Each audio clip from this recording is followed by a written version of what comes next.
What's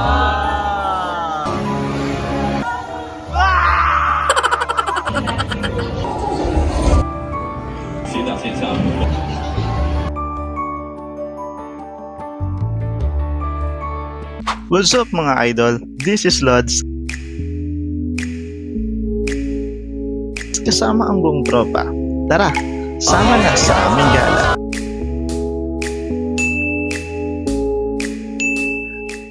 Pagkatapos ng isang mahimbing na tulog sa Disneyland Hotel na parang inawitan kami ng mga diwata buong gabi, ito na, it's breakfast time mga prinsipe at prinsesa. Mga idol, welcome to the most magical breakfast in Hong Kong sa Enchanted Garden Restaurant ng Disneyland Hotel. Pagpasok pa lang namin sa restaurant, nag-iba agad ang mood. Parang may grand welcome party with floral accents at chandelier that shining like a star. Yung mga staff naman parang walang ibang trabaho kundi magbigay saya, laging nakangiti na parang sinabihan sila ni Cinderella na be extra kind today. May Asian corner, Western corner, dessert island, kahit water station nila parang social. From sausages to sunny side up na parang pinicturean ng angel, complete yan mga idol.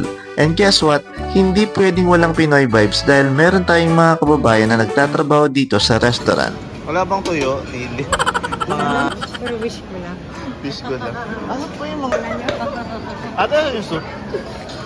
Miso soup with assorted mushroom. Ayan, mushroom.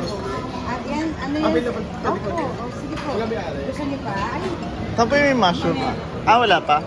Mushroom Opo. is this one. It's already here. And then, sir, ay, mayroon na pala kayo. Ano po lang kayo? Sige, sige. Pinagsulbuhan ko pa ni ate, oh. Ate, naka-vlog ka, te, ah. Vlog siya. Baka... Ate, siya mag-just family mo. Parang papaitan, te, no?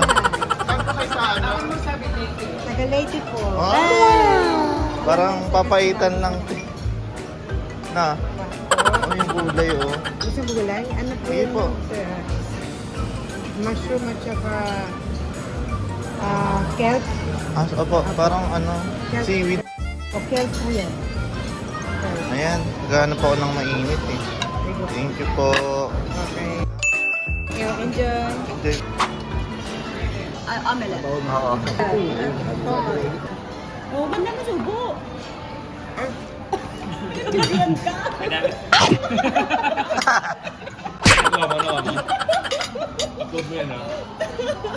Ikaw nga, Nay, paano yung social? Di, try mo lang. Social challenge. Social. Nakataas talaga yung paa. Nasa bahay. Bahay na bahay, ah. Nay, social yung... Social yung nasa bako. lang. Sus, kailangan pa makaano. Di, kunyari social Sila ka mag-adjust sa muna. atin. Ano? Social ka muna, dali. Sure, konti yung dapat. Ganun pala. Wow! Kasi ma'am, ma'am. Kaya ano? Social. Social. Ano din social? Hindi subo.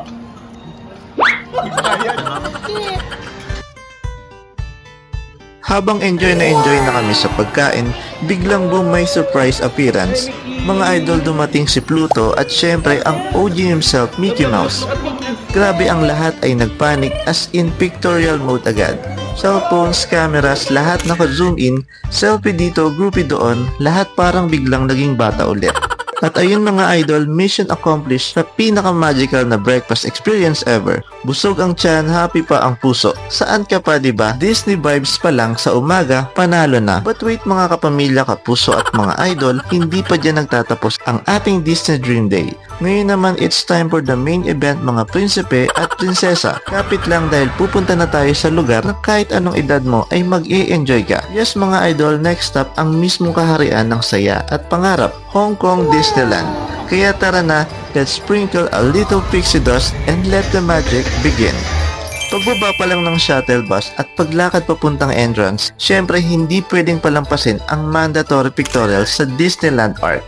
Kung walang picture dito, hindi legit ang Disneyland trip natin mga idol.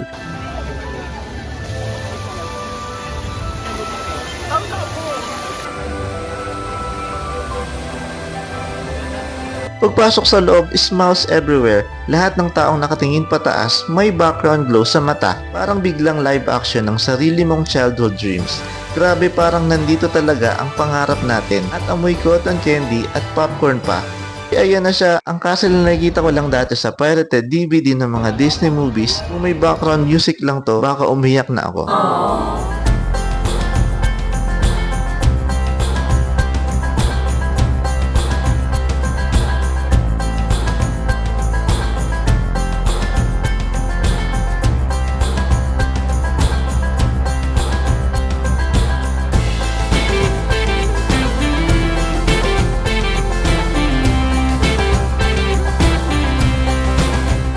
First stop natin ang World of Frozen dahil ito ang pinakabagong team rides nila dito.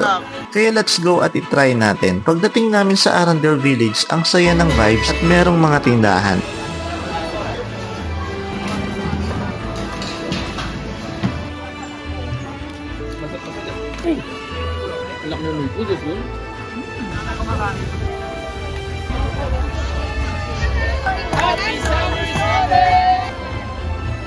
At eto na nga mga idol, pumila kami sa Frozen Ever After ride. Pagpasok pa lang, may pa-bubbles, pa-snow vibes, at alam mo yung pakiramdam na parang bumalik ka sa fairy tale.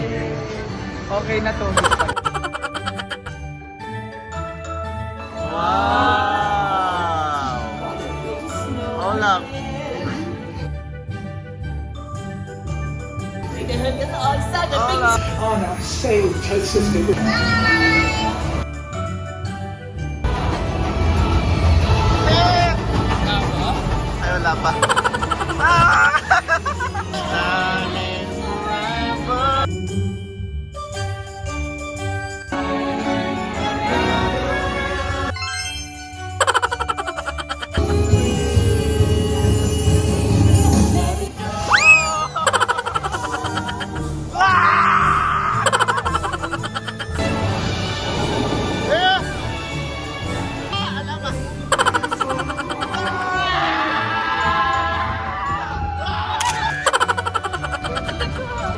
Quick trivia lang, itong ride na to, legit part ng Marvel Cinematic Universe. Yopsy na Paul Rudd at Evangeline Lilly talaga ang nag-record ng scenes for this ride exclusive sa Hong Kong Disneyland.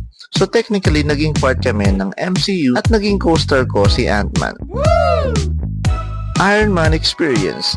Ang Iron Man Experience ay exclusive lang sa Hong Kong Disneyland. Ito ang unang Marvel team ride sa isang Disney park, and guess what? The setting is actual sa Hong Kong.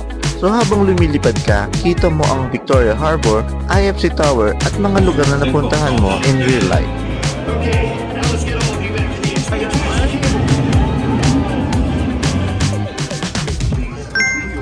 Next adventure from high-tech Iron Man vibes, lilipat naman tayo sa nature vibes with a twist. Welcome to Adventureland mga idol. After ng adrenaline rush kay Iron Man, medyo hinay-hinay muna. Kaya sabi ko, tara mag-nature naman tayo.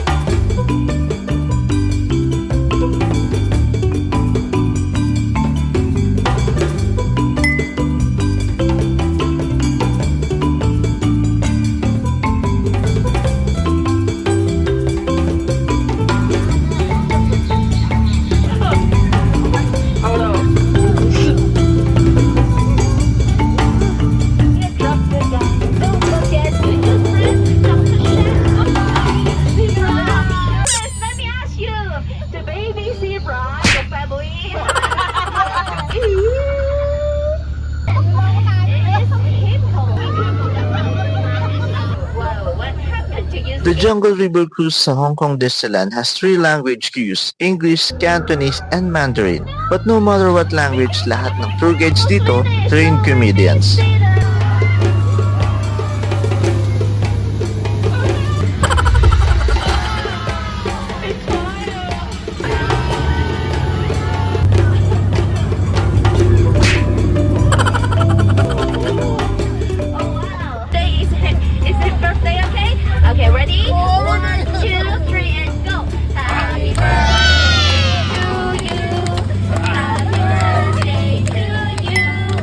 Okay mga idol, chill time muna. From Jungle Vibes, shift naman tayo sa Disneyland Explorer mode. Yung tipong lakad lang ng lakad hanggang sa medyo hindi mo na alam kung nasaan ka, pero okay lang kasi ang saya pa rin.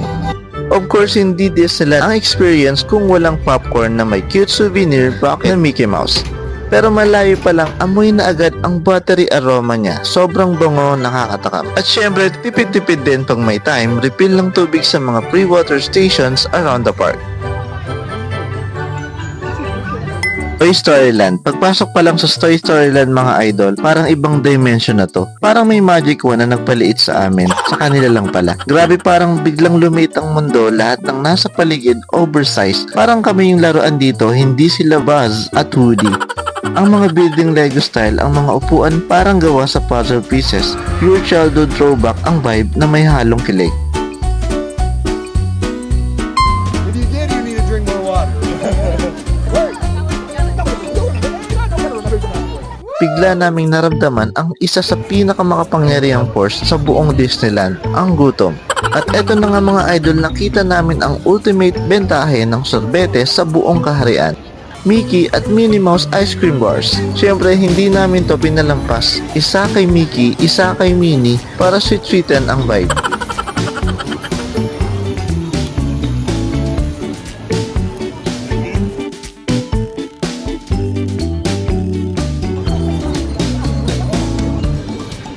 After namin makaubos ng Mickey at Minnie ice cream, unti-unti nang naramdaman ng mga prinsipe at prinsesa ang tunay na kalaban sa Disneyland, ang pagod. Ayaw na namin maglakad pero gusto pa namin ng adventure. At ayun, may nakita kaming solusyon sa lahat ng pagod problems, ang Disneyland Railroad. Ito na yung moment na tipong gusto mong mapil pa rin ang magic pero ayaw nang gumalaw ng kahit isang kalamnan sa legs mo. Tamang upo lang, masandal konti, tapos enjoy the ride habang umiikot sa buong Disneyland.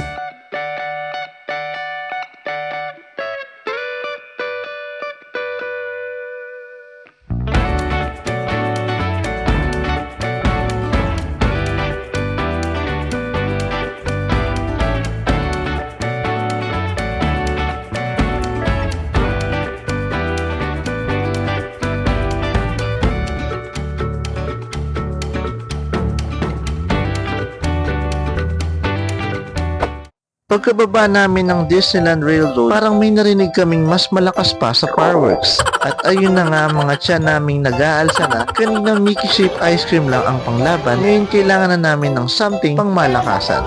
Speaking of pangmalakasan, aba syempre Marvel na ang pinakamalakas dito sa Hong Kong Disneyland. So guess what? Tuloy kami sa Starliner Diner sa Tomorrowland kung saan ang burger ay hindi lang basta burger, kung hindi may superhero identity pa.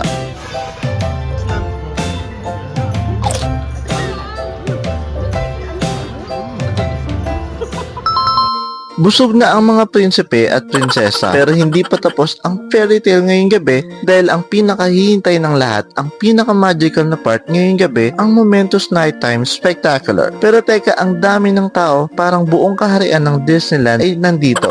Hanap dito, silip doon hanggang sa makita ng space. Okay na to kahit standing ovation, laban pa din dahil worth it ito. Habang nag-aantay, kulitan muna pampawala ng inip. Picture dito, aura doon, da biglang nag-dim ang lights, may pa-teaser sound, tapos sabay boom fireworks, lasers, projectors sa castle, lahat napapasigaw. May time na biglang napatahimik ang paligid kahit ang batang iyakin sa likod namin tahimik. Kasi ganito ang Momentos, kayang patahimikin pati puso mong gulong-gulo.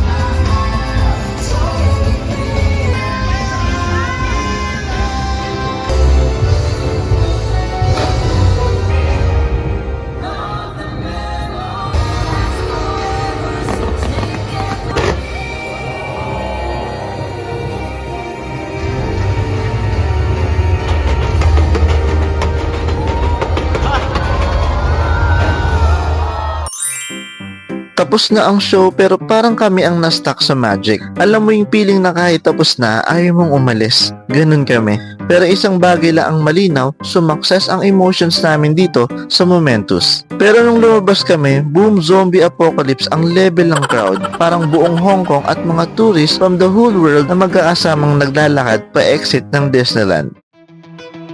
At ayun na nga mga prinsipe at prinsesa, natapos na ang pinaka-magical na araw natin sa Hong Kong Disneyland. From the moment na makapasok kami sa loob hanggang sa bawat ride at syempre sa mga unforgettable moments, lahat ng magic na naramdaman namin hindi lang basta karanasan, kundi isang kwento na tatatak sa puso namin forever.